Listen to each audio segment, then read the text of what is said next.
দেখুন নিয়ে এসেছি আমরা, আর এই আমড়াগুলো গাছের একদম টাটকা আমড়া। এই আমড়া দিয়ে আজ আমি আপনাদেরকে নতুন স্বাদের আমড়ার আচার তৈরি করে দেখাবো। তাহলে আপনারাও চলুন আমাদের সঙ্গে রান্নাঘরে, রেসিপিটা শুরু করা যাক।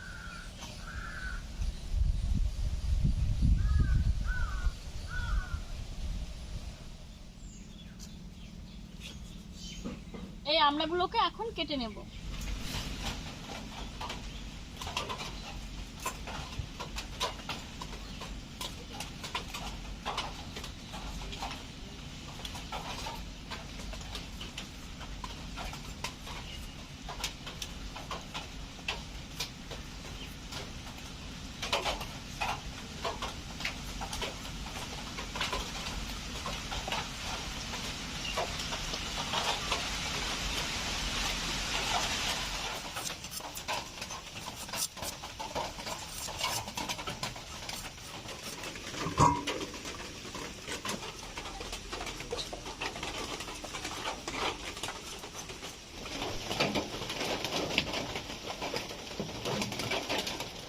আমড়াগুলো দেখুন ভালো করে ছুলে নিয়েছি, এখন আঁটি বাদ দিয়ে ছাড়িয়ে নেব।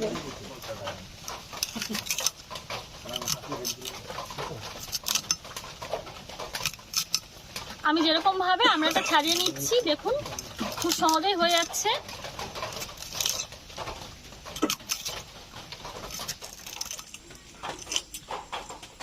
আমরা কেটে নিয়েছি, এখন একটা ভাজা মশলা তৈরি করে নেব। শুকনো লঙ্কা দিয়ে দিচ্ছি কড়াইতে। শুকনো লঙ্কাটা ভাজা হতে একটু সময় লাগে, তাই আগে দিলাম, 2 মিনিট আগে দিয়েছি। লঙ্কা ভাজা ভাজা হয়ে গেছে, এখন দিয়ে দিচ্ছি জিরে,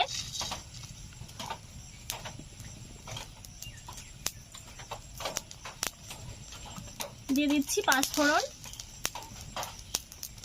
সরিষা,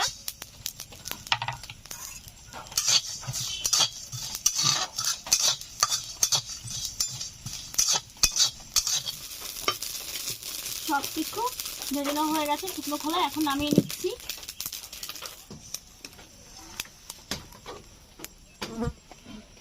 মশলাগুলো শুকনো খোলায় ভেজে নিয়েছি, এখন কড়াইতে দিয়ে দিচ্ছি সরিষার তেল।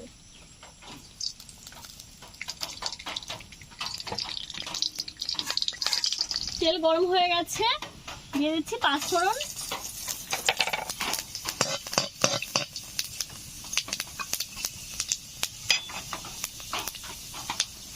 এখন দিয়ে দিচ্ছি আমড়াগুলো,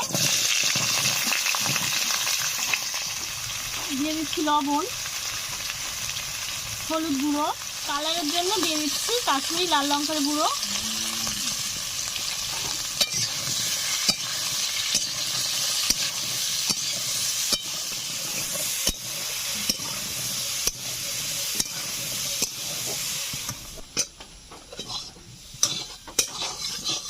আমড়াগুলো ভাজা হতে থাক, এখন আমি ভাজা মশলাটা বেটে নিচ্ছি।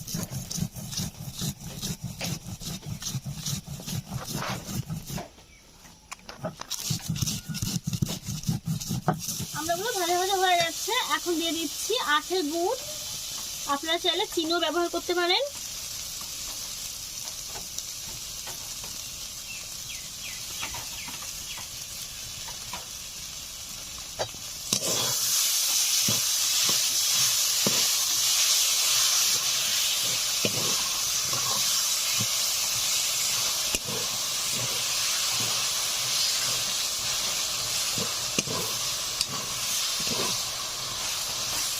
দেখুন ভাজা মশলাটা গুঁড়ো করে নিয়েছি, আমি খুব বেশি গুঁড়ো করিনি, আধা ভাঙা করে নিয়েছি।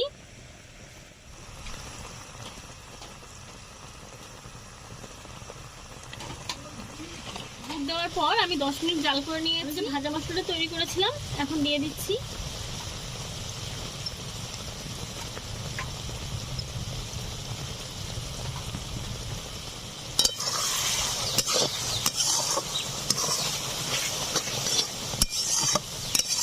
আমড়ার আচারটা তৈরি হয়ে গেছে, এখন নামিয়ে নিচ্ছি। আজকের এই আমড়ার রেসিপিটা আমার দর্শক বন্ধুদের কাছে কেমন লেগেছে অবশ্যই কিন্তু আমাকে কমেন্ট করে জানাতে হবে।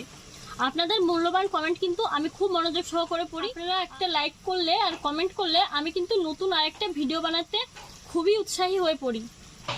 তো রেসিপিটা ভালো লাগলে এই ভিডিওটি দেখে একটা লাইক করবেন, প্রচুর প্রচুর করে শেয়ার করে আমাদেরকে আরও বেশি করে সহযোগিতা করবেন। আর এছাড়া আমাদের চ্যানেলটি যদি এখনও আপনাদের সাবস্ক্রাইব করা না হয়ে থাকে তাহলে প্লিজ এখনই সাবস্ক্রাইব করে নিন। আর প্রতিদিনের ভিডিওর আপডেট পাওয়ার জন্য পাশে থাকা বেল বাটনটি ক্লিক করুন, তাহলে আমরা ভিডিও আপলোড করার সাথে সাথে আমাদের সব ভিডিও নোটিফিকেশন আপনাদের মোবাইলে পৌঁছে যাবে। আমাদের এই আচারের রেসিপিটি দেখার জন্য আপনাদেরকে অসংখ্য অসংখ্য ধন্যবাদ। নতুন কোনো রেসিপির সঙ্গে আমি আবার হাজির হব।